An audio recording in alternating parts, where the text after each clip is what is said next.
Has the historical narrative become a man of straw, constantly being pulled at, exaggerating how enormous and increasingly brittle the pieces are, being pulled out to be put on display, getting reinforcement from the onlookers who merely parrot and chant as the straw is extracted and examined? It is stretched and skewed. It becomes malleable and easily breaks under the pressure. Now it is ridiculed for being weak and simple in composition. Only a fool would think this straw man had any substance to begin with. The old saying goes, a picture is worth 1,000 words. These words are then turned into statements, which blend into paragraphs, then stories and narratives of their own, employing those as authors who repurpose the images to fit a specific bent or even ideology. Are we taking a mute witness of history and applying a vague facade of mystery to provide explanation, pushing aside history as his story and propping up alternative ideas with imaginative theories? In order to properly explore any further into this exposition series, it should be done more honestly and thoroughly, as I've spent many episodes applying various levels of scrutiny towards historical documentation, trying, in a sense, to prove it false or incorrect, essentially doing a disservice to myself and those watching. So let's explore the difference between the man of straw and man of steel. With that, we explore one of the most fascinating documents I've come across in relation to this exposition. I would like to point out that these documents were mentioned in a comment, which then led to the making of this very episode. A small example of how this research is community-based. These documents are a series of publications created by the French representatives that attended the exposition. They are a technical review of the event, recording copious amounts of notes, some of which we will explore as they touch on various aspects throughout the exposition.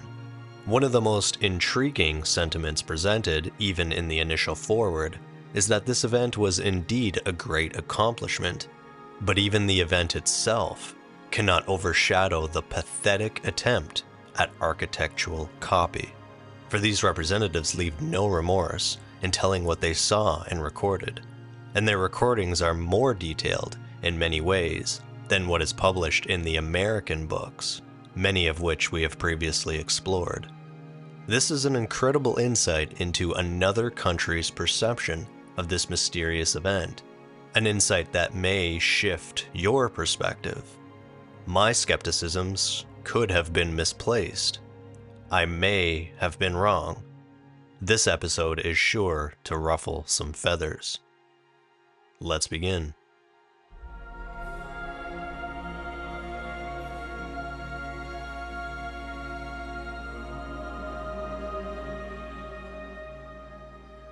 So let's start this presentation at the beginning.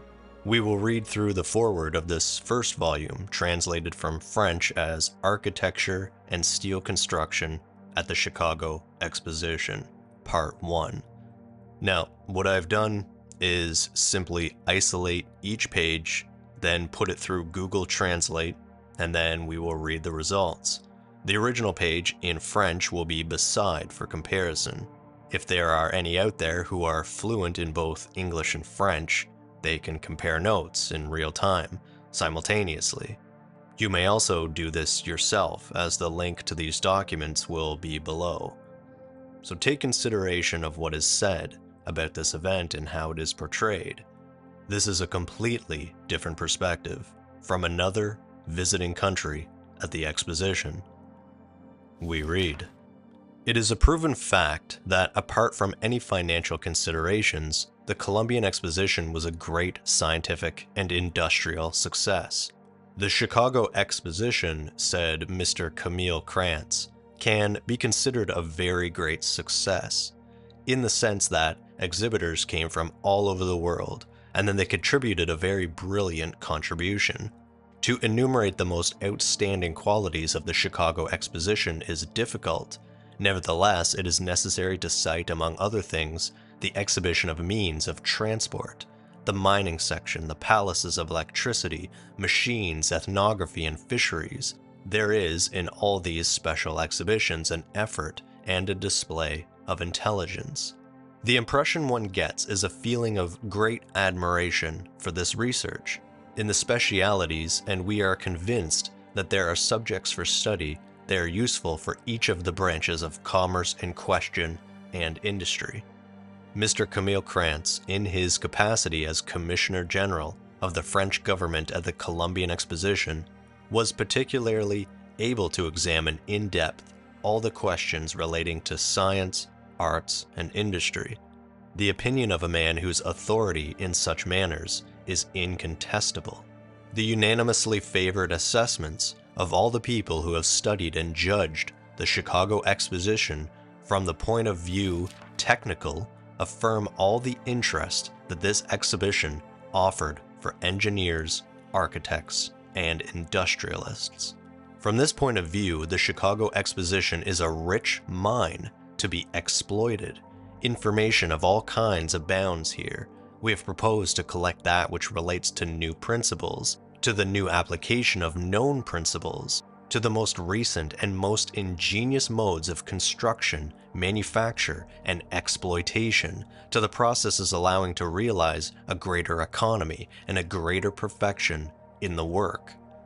To this end, we have been keen to collect, either directly or through collaborators combining recognized competence with indisputable authority, not only the information that could be found at the exposition, but also that which it was necessary to obtain from the factories themselves to complete the first. Furthermore, among the works presented at the congresses of the Columbian Exposition, several deserve to be noted.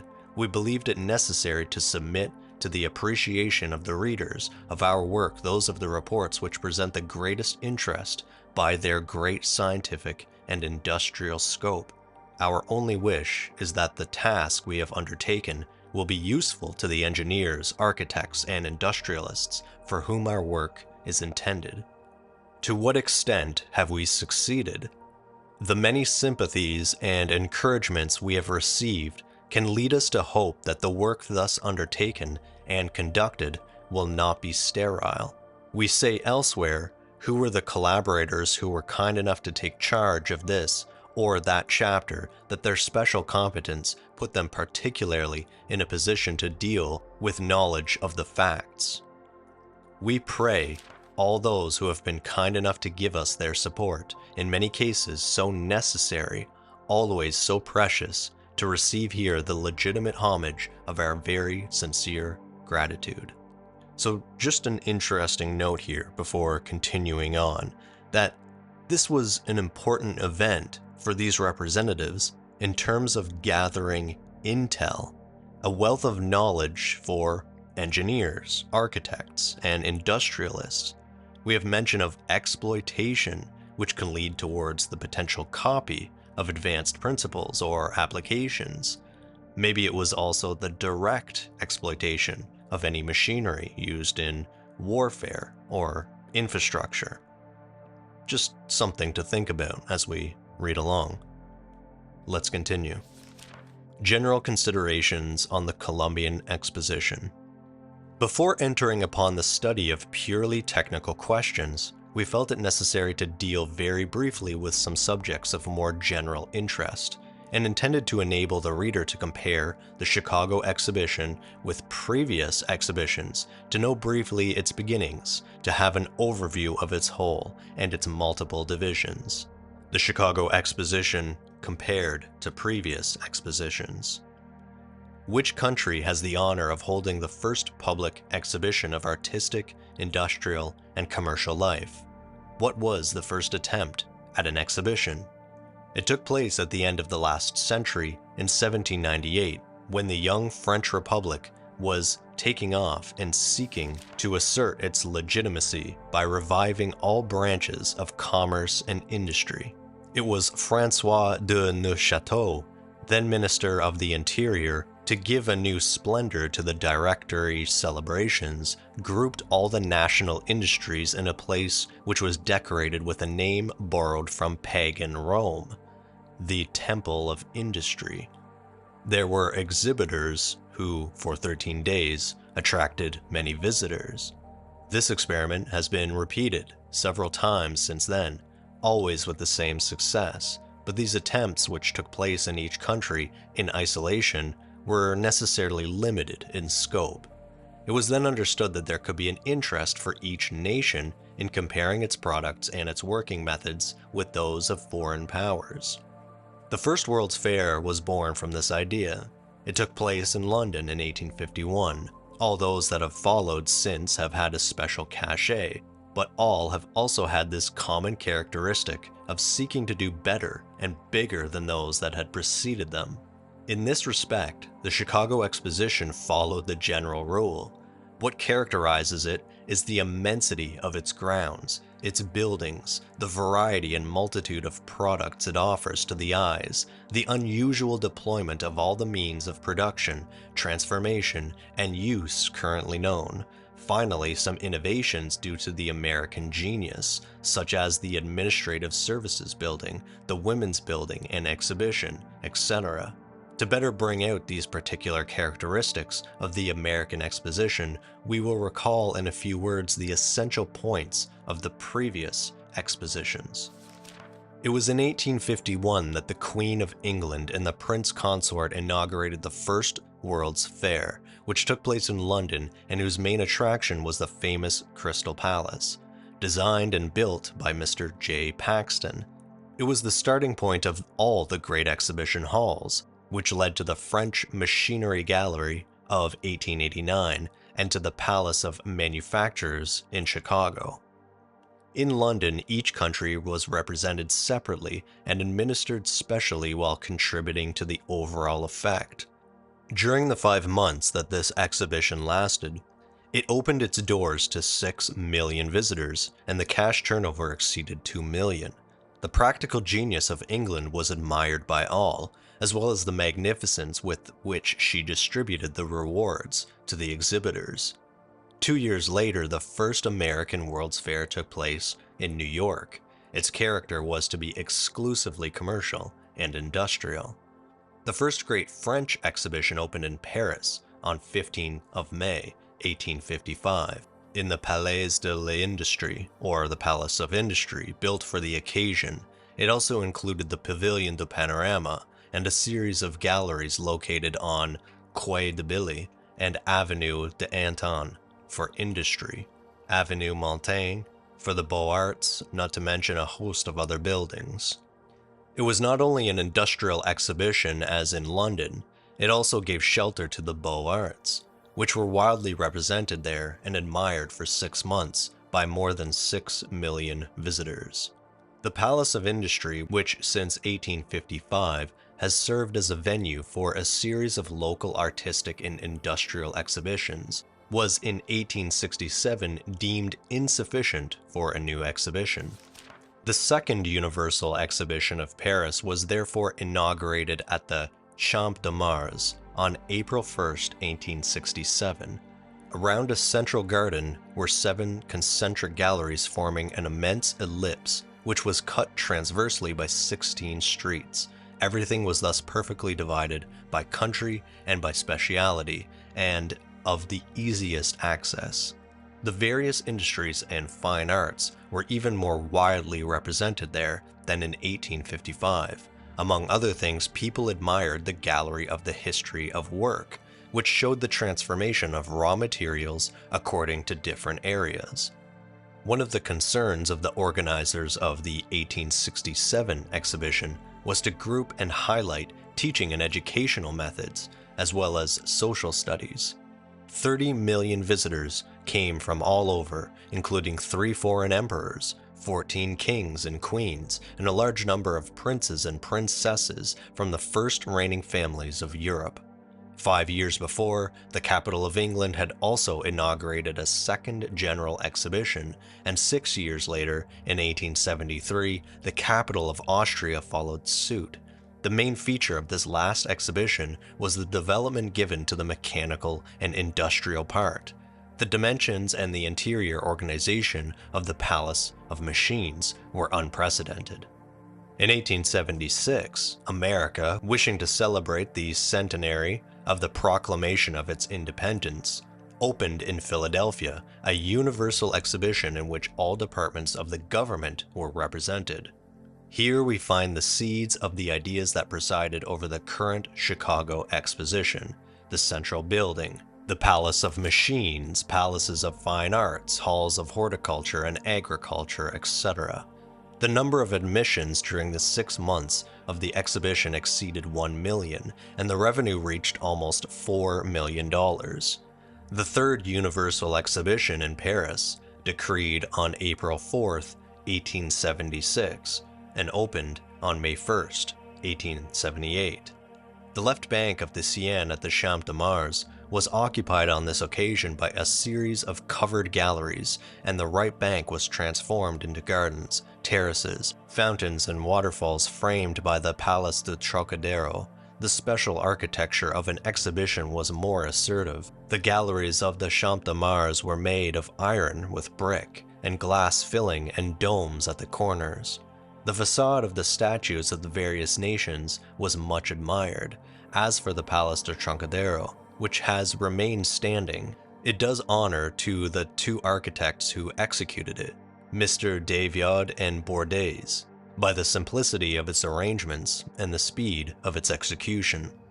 More than 40 million visitors walked through the galleries, palaces, and gardens, and marveled at the effort made to provide shelter for the 5,300 exhibitors.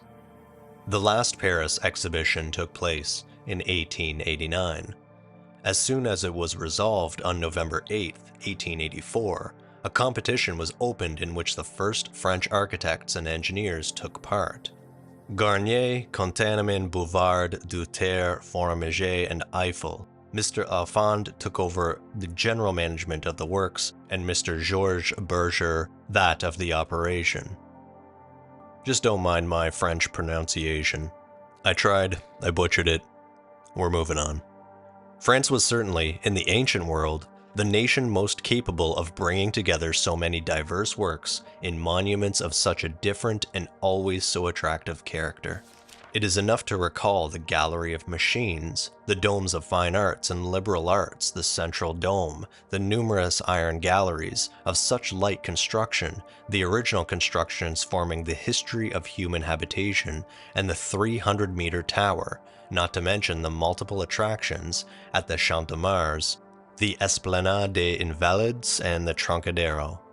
During the 6 months that this exposition lasted, from May 8th to November 10th, 1889, it opened its doors to 28 million visitors, and the revenue exceeded 28 million francs. What place will the Chicago Exposition now hold in the annals of history?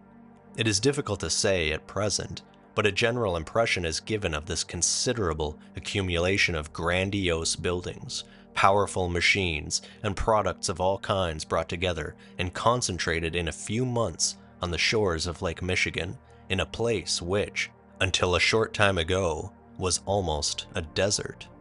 We borrow from the excellent report made from Mr. Oh, 3 last names? Man, really testing me here. Mr. Deschaz-Saloup-Labat, to the Society of Civil Engineers, the following general overview which gives a good account of this general impression. What is most striking when one arrives at Jackson Park is the complete absence of an overall plan. The various buildings have no visible correlation between them, and do not even appear to be part of the same whole. Involuntarily, the thought returns to the banks of the Seine and to the regularity of the plan executed in 1889 at the Trocadero and the Champ de Mars. One cannot help comparing the 2 exhibitions and finding that they symbolize the very different genius of the 2 races. Like France itself, the French exhibition was compact, symmetrical, and built according to the rigid and majestic order of a general plan, conceived in advance. Nearly a third of the total surface was covered, and in the middle of the old city, which on all sides enveloped them with its houses, the vast metal naves were pressed against each other, as men in harvests are on our too narrow soil. The exhibition of 1889, where the general views had been so skillfully arranged, was striking by the majesty and symmetry of the whole. Even more than the finish and perfection of the details, it was the work of an ancient race and an ancient soil which had made each other. By the continuous work of past generations, it was the creation of a nation having that certainty and absoluteness of artistic conceptions which can only be given to the long traditions of a civilization slowly formed by the centuries that have passed. It was finally the type of a debatable ideal, but of an ideal proceeding from certain preconceived and invariable principles. Just as French society rests on the absolute legislative ideal which it has, for its good or for its ills, received from the laws of Rome and the Revolution, the exhibition of 1889 well characterized the France of today. The smallness of the territory relative to the population, and consequently the complete use of the land, the uniformity of legislation and regulations, the omnipotence of the state in the face of the isolated individual following the numerous political upheavals which violently tore from the old French society the social organisms which attached man, to the field and to the workshop. Finally, the safety and assurance of the aesthetic idea, fruits of ancient European civilizations and of the refined taste that a long artistic education and classical traditions brought to Gaul, via the Rhone basin, from the shores of the Mediterranean, have put into the race. Like the United States itself, the American Exposition is gigantic and is not built according to a rigid and uniform overall plan. On the contrary, the overall plan leaves so much room for the will of each that it is hardly visible and that one would often be tempted to deny its existence.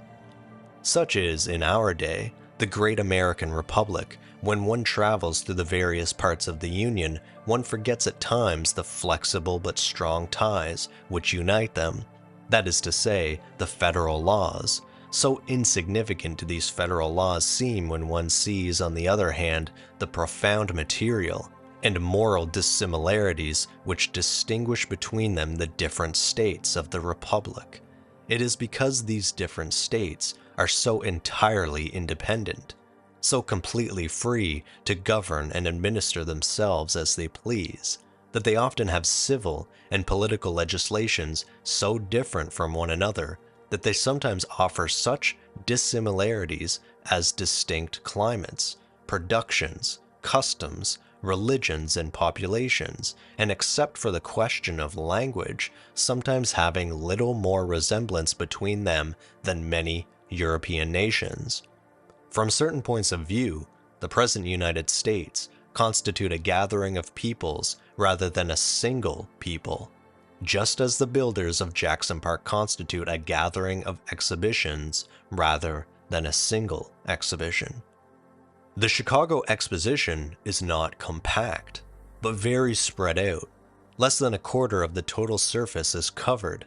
It is not in the middle of a city that the vast metal roofs of the American palaces stand, but in an immense prairie crossed to the southwest by the gigantic Mississippi and bordered to the north by the colossal lake system of the St. Lawrence, whose surface area reaches about half that of the whole of France. American soil is not yet encumbered with men, and one finds there even today vast spaces entirely deserted. The decoration of the buildings of the 1893 Exposition is generally rather unfortunate, and one can say that it most often lacks this principal quality, style. The American architects have, in fact, copied the best-known styles of antiquity and seem to have forgotten the intimate correlation and harmony which must necessarily exist between the types of decoration and the materials used. They seem not to have realized that one cannot make a work of art by copying with iron and brick the pure contours of the Greek temples built with blocks of white marble, the powerful Roman archers built in concrete, the dentils which the Arabs have excavated in plaster and which the masters of the Middle Ages have chiseled in granite. In 1889, the French did not seek to copy the Greeks, the Romans, and the Arabs, any more than those of their ancestors to whom they owe their cathedrals, but they created a style, that is to say, a mode of decoration in harmony with the materials used. One could say all one wanted about this style. One could criticize it or admire it, think that it was very ugly or very beautiful, see it in a failed attempt or a new path, but one was forced to recognize that it existed by itself, which is the first of the necessary conditions for any work of art. In 1893, the Americans limited themselves to copying the decorations of admirable monuments which are the glory of past centuries, and could only copy them badly, since they did not use the same construction materials used by those who created the models. Let's just read that again. This is incredible. In 1893, the Americans limited themselves to copying the decorations of the admirable monuments which are the glory of past centuries, and could only copy them badly, since they did not use the same construction materials used by those who created the models. Well, damn. I told you this would ruffle some feathers, stating that these buildings at the Columbian Exposition are mere copies. They are not like those of Greece. They are not those of Rome, and certainly not those of which the Arabs have excavated in the Middle East. Not only are these just copies, but they are copied badly. The facades are not only that, facades, but they are poorly done. Let's read on and see what else Mr. Krantz has written for his fellow countrymen. It is all the more unfortunate to have to note this American self-confidence that they have truly created beautiful and original works in these metal frames, where certainly resides the true beauty of the buildings of the Jackson Park Exposition, a beauty made of boldness, audacity, lightness, purity of lines, and a profound general harmony resulting from a perfect use of materials. So, there is beauty here, boldness, purity of lines, and general harmony, but it is more in the steelwork, the bones of the structures, that impresses Mr. Krantz and his fellow writers. Very interesting. Moreover, what we see in Chicago should not surprise us. America is still too young, and the flow of European immigration to the soil of the United States is too intense for the Americans to have been able to conceive and execute a national art in harmony with their climate, their customs, and their materials. The various European elements have not yet entirely fused together, principally in the West, to constitute human types characterized above all by their social positions and the climates in which they live. The different artistic nations received from Europe are not yet grouped and crystallized into one or even several conceptions of ideal in the arts.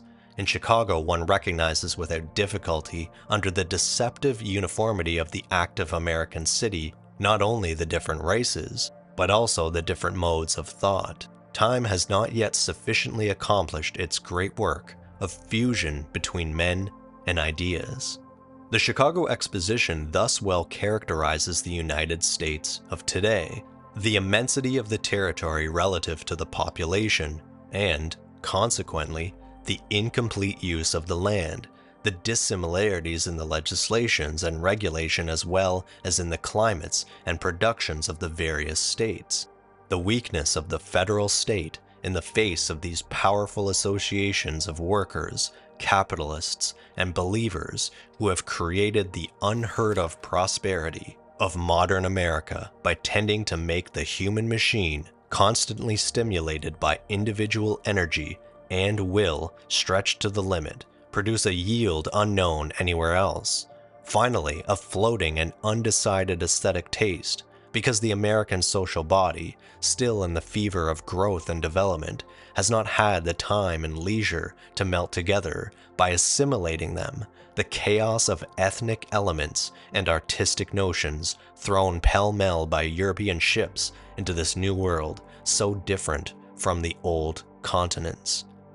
It is this retrospective comparison between the work of 1889 and that of 1893 which will perhaps constitute one of the most lively interests of the Chicago Exhibition. Some killjoys have concluded from the above reflections that the Chicago Exposition was a failed work and that there was nothing to be found there. A more thorough study of the question would have led them to a very different conclusion. From the fact that a young and active people hastily conceived and executed a plan open to criticism in the eyes of experienced professionals, it does not follow that their work is devoid of interest. The Chicago Exposition offers precisely this particular characteristic, that not very attractive at first, it attracts more and more the ones who seek to examine it more closely. The superficial observer finds only a mediocre interest in it. The competent researcher, on the contrary, becomes fascinated the more he studies it in a more thorough manner. What an incredible foreword indeed. We have a clear and concise indication that the buildings that were represented at the Columbian Exposition were merely bad copies, coming from an individual trained in technical minutiae. His main objective was to document this event down to the smallest detail, some of which we will examine later in this episode.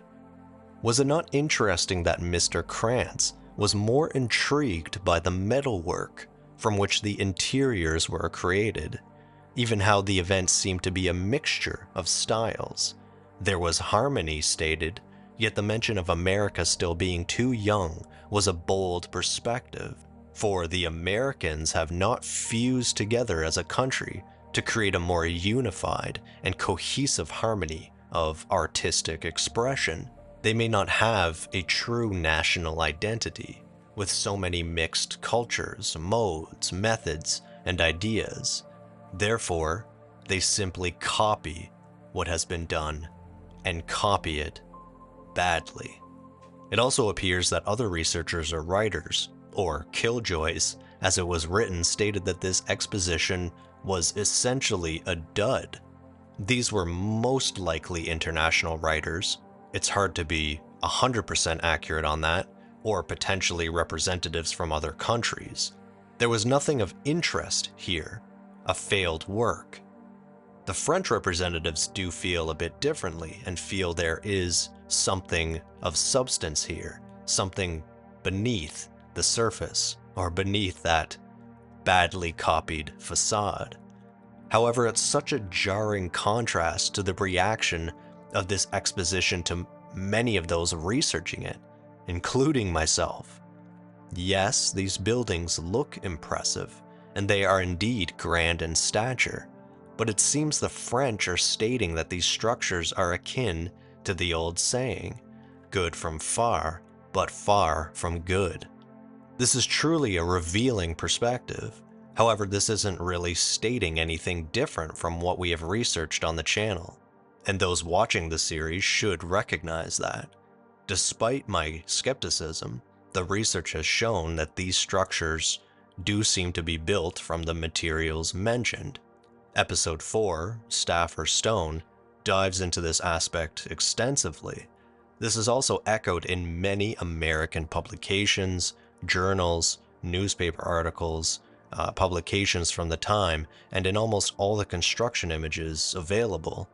One major discrepancy, however, is in Campbell's Illustrated History, where we have the initial plan stating that the main buildings may be constructed of more durable materials. Strange, yes. However, these statements haven't been repeated in other sources that have investigated. Maybe this is an example of an outlier, and could be attributed to ambitious tendencies of the financiers. We will explore materials in another upcoming episode. Explanations, types of materials, machinery used to manufacture them, and companies associated with these materials. That will include anything from staff, stucco, scagliola, plaster, and all forms of masonry, bricks, concreting, freestone, and of course cast stone or manufactured stone. That will be a shock to many researching this topic, as it also goes against many alternative theories. This next section is quite long and would like to read the entire chapter for context. Mr. Krantz discusses the beginnings of the exposition. Again, this is coming from a completely different perspective, as an observer, cataloging this event in its entirety. We read, Part 1. Architecture at the Chicago Exhibition. The Columbian Exposition, the idea of which dates back to 1876, was decided on April 9, 1890, and on the 25th of the same month, Congress voted the bill awarding Chicago the honor of this great enterprise. On the 1st of June following, Jackson Park in Lake Michigan opposite Chicago were selected as the site of the exposition. On the 20th of August, Messrs. F.L. Olmsted and Company were appointed consulting architects for the parks and gardens. Between that time and the following December, the organization of the building department was completely by the appointment of Mr. D.J. Burnham as chief and Mr. J.W. Root as consulting architect. Mr. Burnham having already taken an active part in the preparation of the undertaking, it is to his sagacity, his energy, his breadth of vision, as well as his great experience in architecture, that the Chicago Commission is indebted, in large part for the amount of effective work which has been intelligently carried out therein.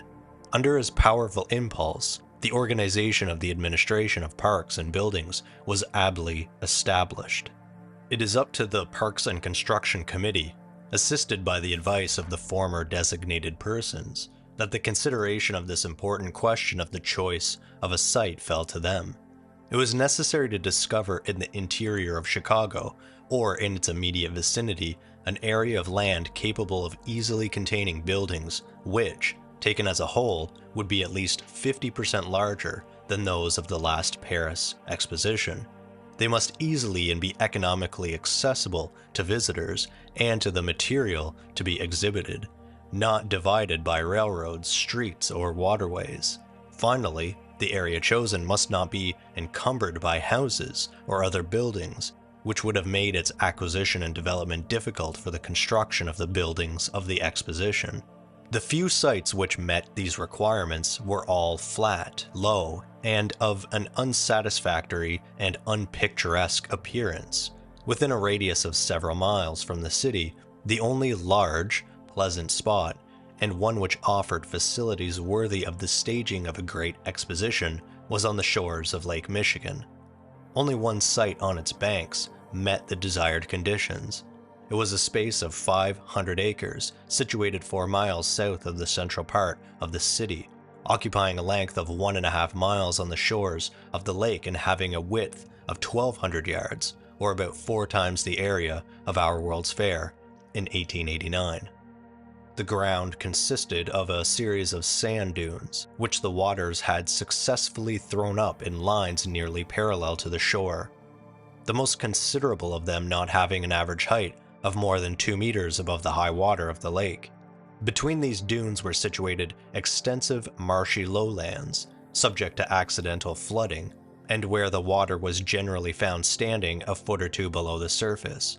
Some of the dunes were furnished with clumps of stunted oaks, and the intervening lowlands were somewhat covered with jones and aquatic grasses. This land belonged to the South Park Commission, which had acquired it 20 years previously with a view to transforming it into a public park. In reality, it was still fallow, as we have already said, with the exception of a strip of land at its northern end, which had been leveled, planted, transformed by ponds and made accessible by means of avenues and walks. The disadvantages of this location were evident. but it was considered that the inconvenience resulting from its distance from the populous parts of the city was compensated, on the other hand, by the following advantages. First, the ground was absolutely bare. Second, it could be made easily accessible either by a boat service on the lake or by public means of transport of various kinds, without there being any need to create railway lines or to build many bridges or viaducts. Third, a large number of railways passed within a radius of a few hundred meters around the boundaries of the land, heading on one side towards the heart of the city. On the other side, they were connected, or could easily be connected, with lines from all parts of the continent. In truth, the appearance of this uncultivated desert presented many obstacles to the realization of the horticultural splendors of the parks and gardens, which had characterized the previous international exhibitions. The imagination of landscape architects, however, perceived the possibility of drawing from these unattractive elements quite extraordinary effects of an entirely appropriate character. The vast expanse of the great inland lake itself, with its continually changing surface and oceanic horizon, its waters covered with sails and animated by the incessant movement of steamers and ships of various kinds, beneath a limitless sky, would give to the setting a particularly novel character. Under this influence, the visitor could forget the bushy and shady parks that could not be obtained here. Steam dredges and leveling machines could quickly and cheaply enlarge the upland area, creating plateaus and imposing terraces to support the great palaces of the exhibition, while excavators would transform the marshy intervals into a system of lagoons connected with the lake by canals and basins. In this way, a system of internal canals 6 kilometers long could be created, which would be crossed by boat omnibuses, transporting visitors from each part of the park to the landing stages located in front of each of the main buildings. These considerations led the landscape architects to recommend to the Parks and Buildings Committee the adoption of the land known as Jackson Park. After much negotiation with the South Park Commission and much controversy with the proponents of other sites, the above lands were finally granted on condition that after the exposure and removal of the buildings, they should be left in such condition as to form a permanent public park for the whole city. So let's just read that again. This is an important note here. The above lands were finally granted on condition that after the exposure and removal of the buildings, they should be left in such condition as to form a permanent public park for the whole city. Well, this is a new detail for me. I was unaware that this was agreed upon to have the buildings removed after the event, this agreement coming before the construction began. So this land belonged to the South Park Commission, acquiring it 20 years earlier. The northern part had been leveled, planted, and transformed, while the idea was to revamp the entire region into a public park. This can actually be cross-referenced with Olmsted's blueprints or plans of the grounds in the 1890s, which show these details quite clearly. Let's continue on. A series of ingenious plans were then prepared and presented to the committee by the authors. The considerations which had to guide the architects in the establishment of an overall plan were numerous and varied. We can cite the following. To find such an arrangement of the principal palaces, that the best possible use was made of the natural conditions of the terrain, modified, however, and corrected by the skill of the landscape architects, to give all these buildings their own distinct means of communication, linking them to each other and to the park's canal system. Arrange these palaces at points where their large dimensions and mutual proximity were necessary, to take advantage of a grouping of palaces to bring out a majestic architecture, or, on the contrary, to preserve a picturesque and accidental character where the conditions of the landscape were such that they seemed to prohibit a strict observation of classical types. All these arrangements were subordinate to the particular situation provided by the vast expanse of the site and the receding horizon of the lake. Another essential condition affecting the general provisions of the plan related to the means of communication, it was necessary to serve the park by the 7 railways, as well as to disembark and embark 60,000 people per hour without the least confusion, and this at such a point that each visitor, on entering the enclosure of the exposition, would be struck at once by the grandiose and splendid spectacle, surprising at the same time by the arrangement of its architecture and its natural elements.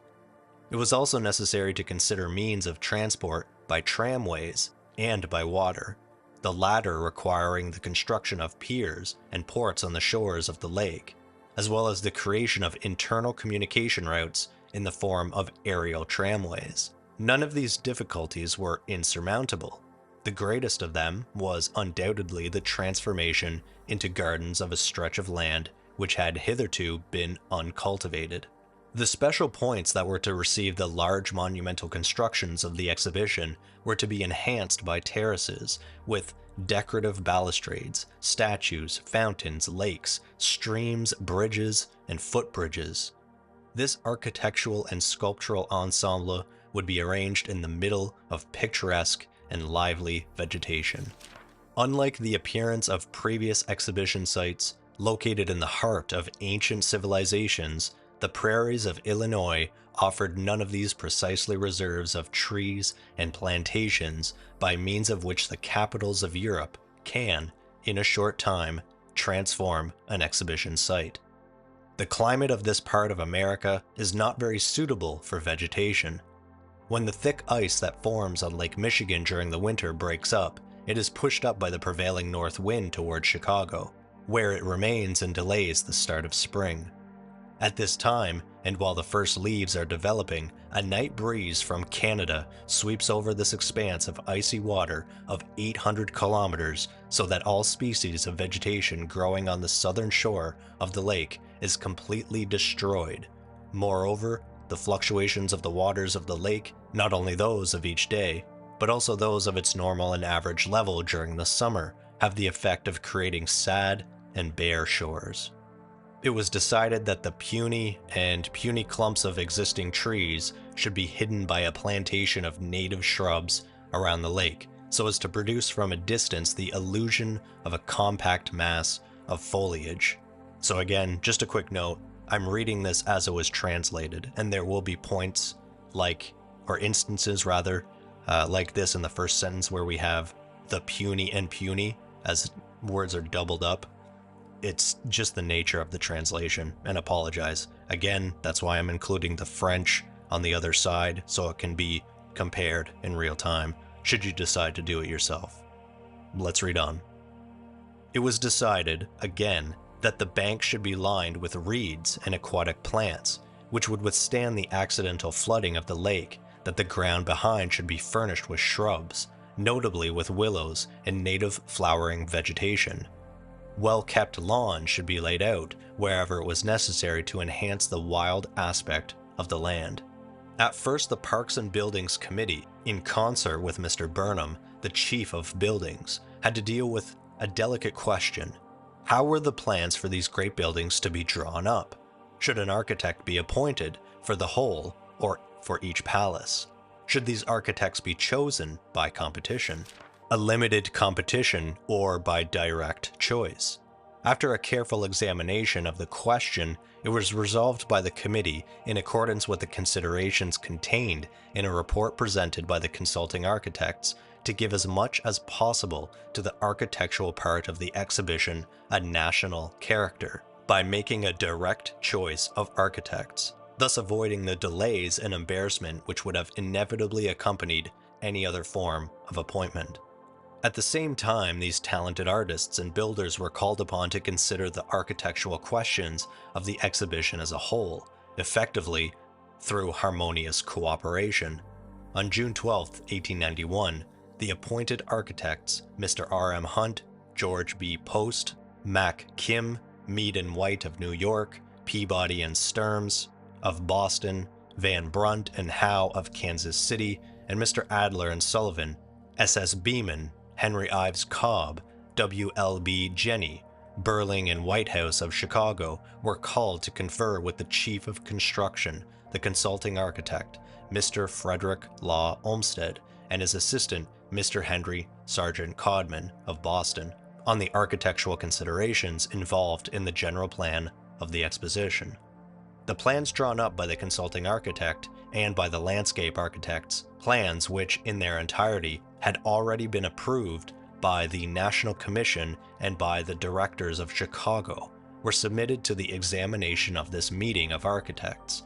After a careful discussion of the general plan, in the course of which many more or less fundamental modifications were suggested, it was decided to propose to the Committee on Parks and Buildings the adoption of the general plan, as drawn up by Mr. Root, Olmsted, and Codman, with a few changes.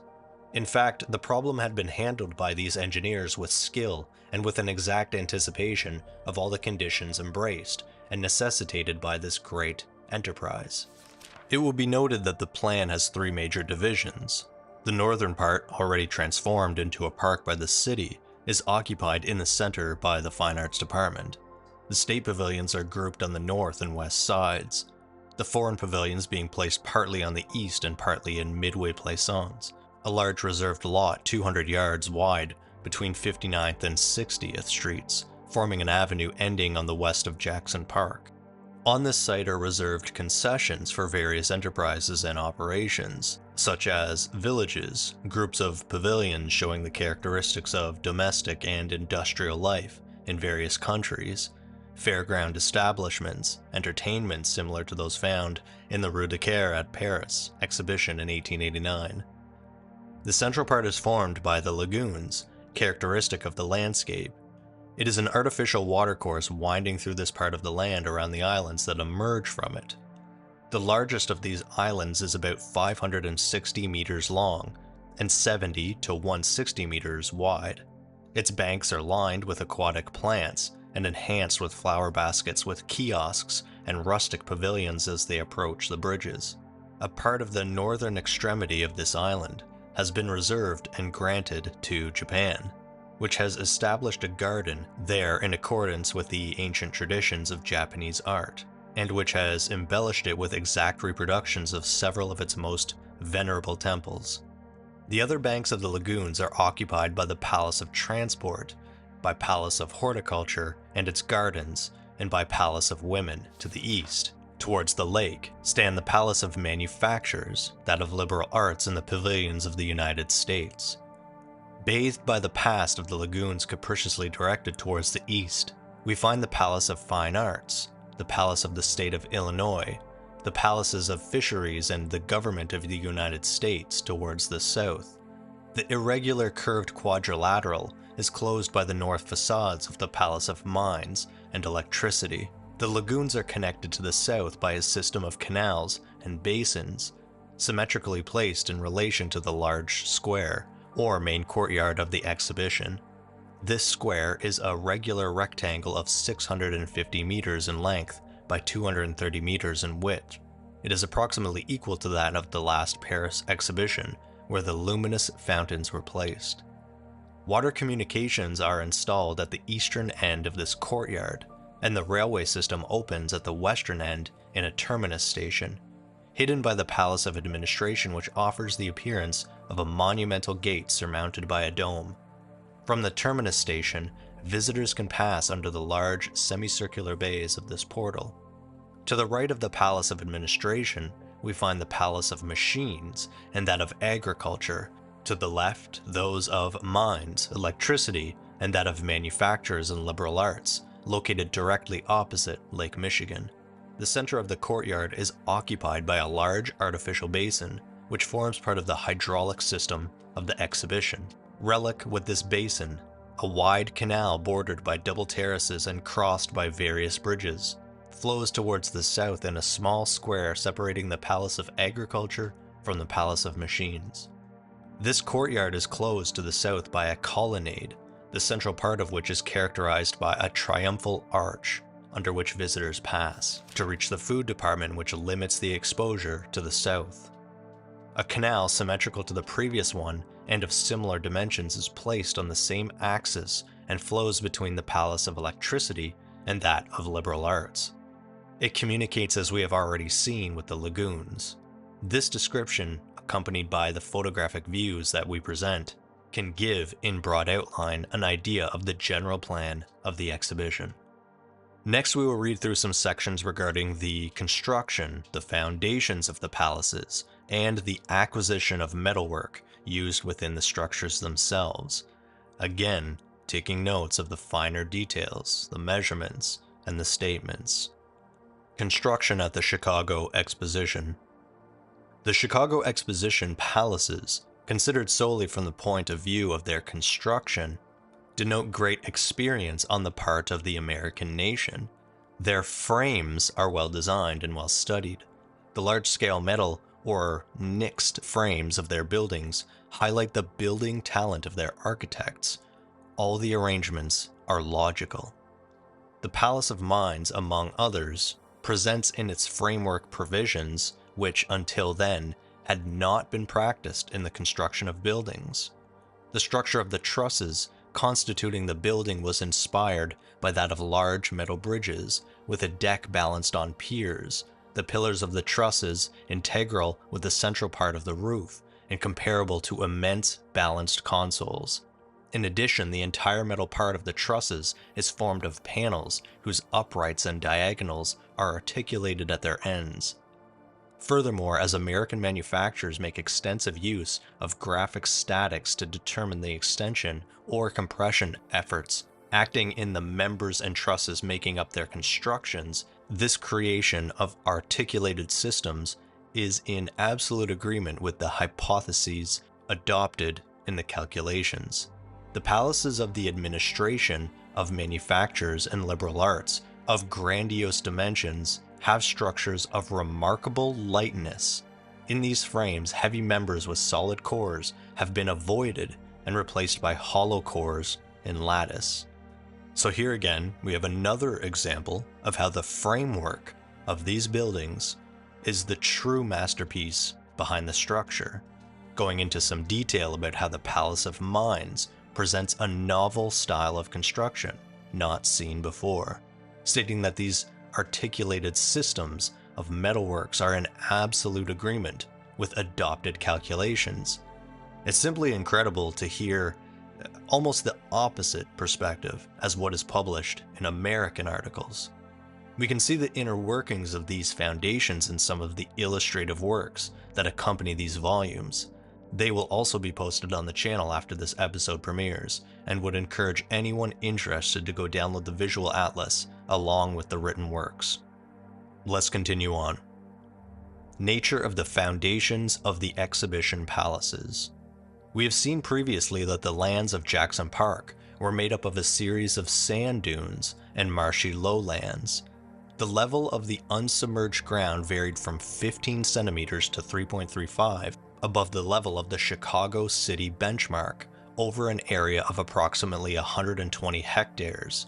The average height of the dunes did not exceed approximately 1.10. The eastern and southern regions were the lowest. The western part was the highest. The lowest waters observed date from the year 1847. The average water level of the lake in 1891 was 30 centimeters above the previous level. Finally, the level of the highest waters observed for the last 50 years had been 1.50 above the average level. By clearing the hilly parts and dredging the lagoons, the necessary excavation was obtained to fill in the low parts so that the ground under the buildings was at an altitude of about 1.50 above the benchmark, and the ground outside the buildings was raised to 1.8 meters. As for the terraces surrounding the palaces and those on the edge of the lake, they were raised from 3 meters to 3.7 meters above the benchmark. The surveys carried out at various points on the Jackson Park site showed that the geological constitution of the soil relative to the underground layers which composed it was substantially constant and uniform. The geological section of the site reserved for the buildings of the exposition was as follows. And so here we just have a small section indicating the layers and materials of each layer, but we'll head into the next section here. Test piles were driven, some to medium depths, others to such depths that their heads were level with the good ground. These piles were driven to refusal, and when they no longer sank appreciably under significant dynamic loads, it was concluded that the load limit should not be exceeded. The foundations on platforms made of 76mm thick boards were also tested. They were placed in the various locations reserved for the exhibition palaces, directly on the layer of sand, then were uniformly loaded with scrap metal up to 2.5 kilograms per square centimeter. These gradually placed loads caused settlements, which were carefully noted. To obtain greater safety, these loads were kept bare for several days, then transported to another platform to be tested. Under the maximum load, the settlements were very weak. They barely reached 10 millimeters. They were very uniform. Following these first settlements, a new overload of 2.5 kilograms per square centimeter was placed. The new settlements were then no longer appreciable. At points where the ground was marshy, the platforms placed on the sandy layer sank immediately by 30 to 90 centimeters, so almost a meter, under a load of 1 kilogram, 250 per square centimeter, and continued to decrease over the following days. It was agreed to use stilts for these locations on which wooden floors, similar to the previous platforms, would be placed in order to distribute the pressure evenly. In summary, it was thought that absolute safety could be achieved even for permanent buildings by allowing loads of 15 tons per pile and 12 tons per square meter of wooden raft. So here we just have an indication of plate 11 and 12 showing the types of foundations of the exhibition palaces. So I'll be sure to put those on screen while we read through the rest. Platform foundations consist of a series of floors of logs measuring 20 to 35 centimeters square. This series of increasingly spaced groups of logs rests on a platform of boards 50 to 76 millimeters thick. As for the piles, they measure from 25 to 30 centimeters in diameter and are spaced from 3 to 91 centimeters from axis to axis. The heads of these piles are fixed by iron pins to beams making up a floor of large planks immediately placed above.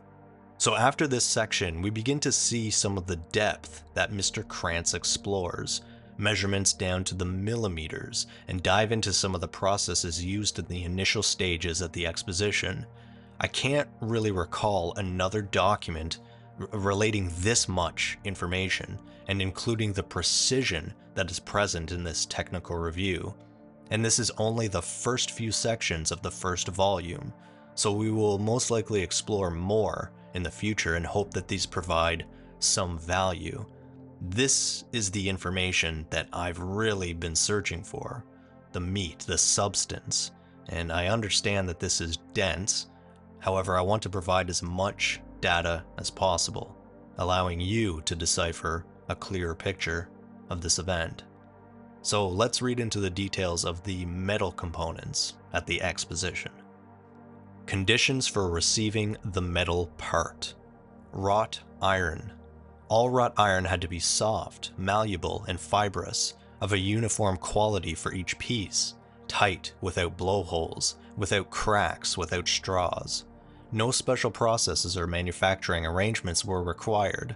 It was sufficient that the materials met the required conditions.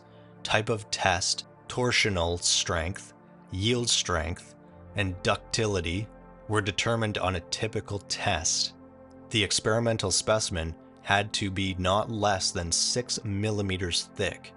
It had to be taken across the full width of the part and then bent or flattened. Flat iron.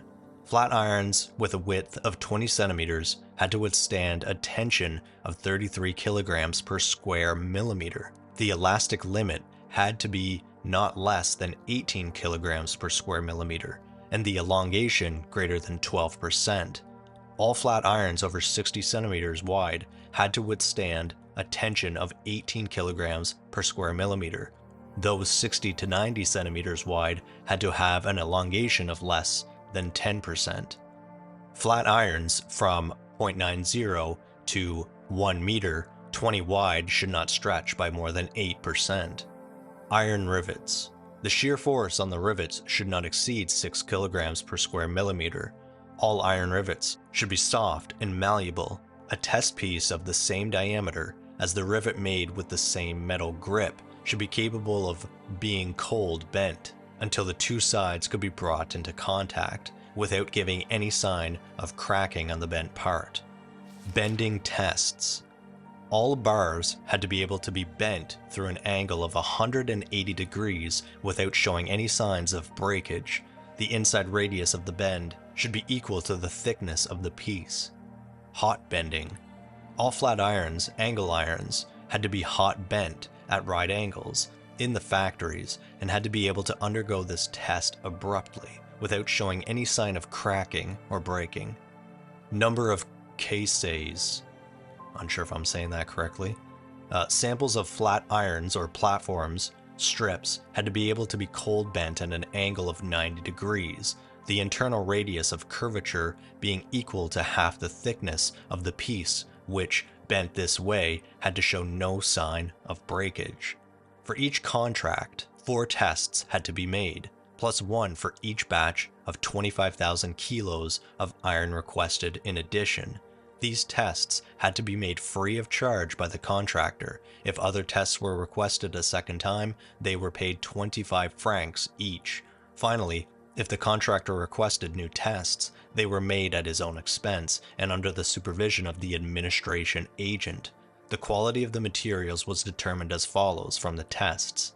The average of the results obtained by the testing of the samples was taken for each batch of metal bars. The batch from which the samples had been taken was to be accepted if the tests gave a suitable average.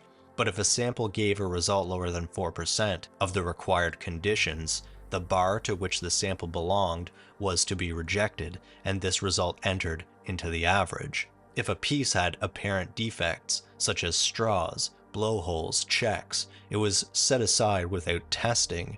For any bar giving results 4% lower than those required, the contractor was to supply, without any compensation, 2 other bars which were subjected to the experiments. If, out of 10 tests, the 2 bars gave results 4% lower than those required, the entire batch was rejected. However, these lots were not to exceed 20 tons. Speed of verification. The tests had to be carried out quickly on the iron testing machines, and the quality of all the parts determined before they left the factory to go to the assembly site. All facilities had to be granted by the manufacturer to the agents carrying out these verifications. A weight variation in a rolled part exceeding 2.5% could lead to its rejection. And now we have a section labeled steels. No special process or means of production were required for the steels, provided that the pieces met all the imposed conditions. No steel was to contain more than 0.08 to 19% phosphorus. For every 3 ingots of each casting, a sample bar was taken. It was to measure at least 0.010 millimeters in diameter and to have a length of at least 12 times the diameter. This test was the contractor's responsibility. The bars were to be melted and cooled to a uniform temperature. Tension test. The test bars examined had to have a tensile strength of 20 kilograms per square millimeter and a yield strength of at least half the tensile strength. The elongation had to be greater than 24% and the reduction in area at necking at least 40%. For the ductility test, the elongation was measured, after fracture, over a pitch length of 10 times, the smallest dimension of the piece to be tested. Number of test pieces. All specimens requested by the receiver to judge the good quality of the metal were at the charge of the industrialist, except, however, for the voltage tests, for which an average was agreed. The lot was also accepted if this average gave the results obtained. Steel rivets. The steel rivets had to be able to withstand a tension of 20 kilograms per square millimeter. Their elastic limit, their elongation, and their reduction in section were similar to those indicated previously. Now we have a section just labeled source. The cast iron had to present in its fracture a gray grain, tight, regular, and with tears, or tears. It had to be free of cracks, blowholes, cold drops, and other defects likely to alter its resistance and the clarity of the shapes of the pieces. It had to be both soft and tough, easy to cut with a chisel and a file, capable of being hammered back. It had to shrink little when cooling. All cast iron pieces had to be carefully cast on special molds, at the contractor's expense. After casting, they were carefully trimmed with a chisel and file. Steel from the Palace of Manufactures. The steels of this palace presented conditions significantly different from the previous steels. These steels had to be obtained by the Bessemer or Martin-Simons process. They had to be homogeneous and in no case contain more than 0.008 of phosphorus. The steels of the truss, except those of the rivets, had to have a resistance at break between 46 and 52 kilograms per square millimeter. The elongation at the moment of rupture had to be at least 16% on a 25 millimeter specimen, and the reduction in section at least 25% at the point of rupture. The elastic limit load at extension was not to reach 26 kilograms per square millimeter. Acceptance tests had to be carried out on each metal casing. The preserved test piece had to undergo torsion without disintegrating. This test was carried out on a mandrel, whose diameter had to be 3 times the half thickness of the sample. The test tube, then brought to cherry red, then thrown into the water marking 83 degrees, had to be able to undergo a second twist of 180 degrees without apparent disintegration. The steel for the rivets had to have a breaking strength between 39 kilograms and 43.5 kilograms per square millimeter. On a 20 millimeter long specimen, the elongation corresponding to the breaking extension had to be at least 25%, and the reduction in section at least 50%. The specimens had to be able to be reduced to a third of their original thickness without showing any signs of disintegration. Now, with that, I think we're going to close out this episode in particular. We will explore more of this first volume in an upcoming episode, as it delves into each building individually, and this will provide more detail and more nuance to this exposition as a whole. Overall, this technical review is additional evidence, however, quite strong evidence to push back on alternatives. This event has perplexed me for some time, and through these episodes and additional research into other areas of history is providing some much needed context for this event, and am interested in your comments about this technical review. I do believe, though, it's time that we explore more into the topic of construction materials used in this era. I'll leave you with this passage to ponder, as it will blend into that episode quite seamlessly. This one coming from a book that will surely be published on the channel soon, the New York Freer Stone Company. We read this small section on artificial stone. The attempt to supply the market with building stone by artificial processes is one of great antiquity. In parts of Europe and Africa, these processes are known to have been used for more than 1,000 years. The Barbary Moors have for many centuries possessed the art of making a most durable concrete, and when they overran Spain 700 years ago, introduced it to that country.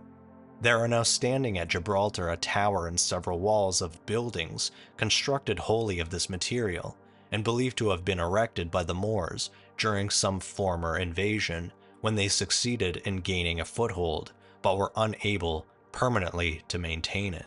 The antiquity of these relics cannot be less than 1,000 years, and still they endure, apparently unimpaired by the disintegrating touch of time, and the storms which, for 10 centuries, have beaten upon them.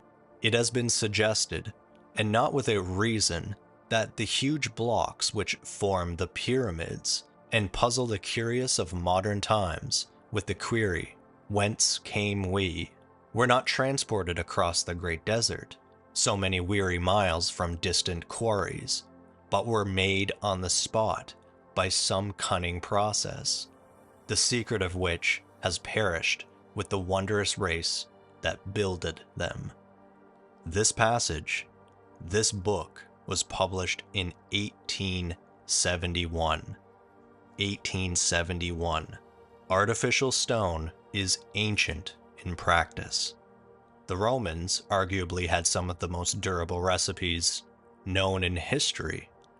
It was still practiced and industrialized into the 19th and early 20th century, and is now making a resurgence, yet again, with artificial stone or geopolymer industrial printers. Question it all, even the alternative theories. Let's see how sturdy those alternative foundations are when we dive into the materials of our past.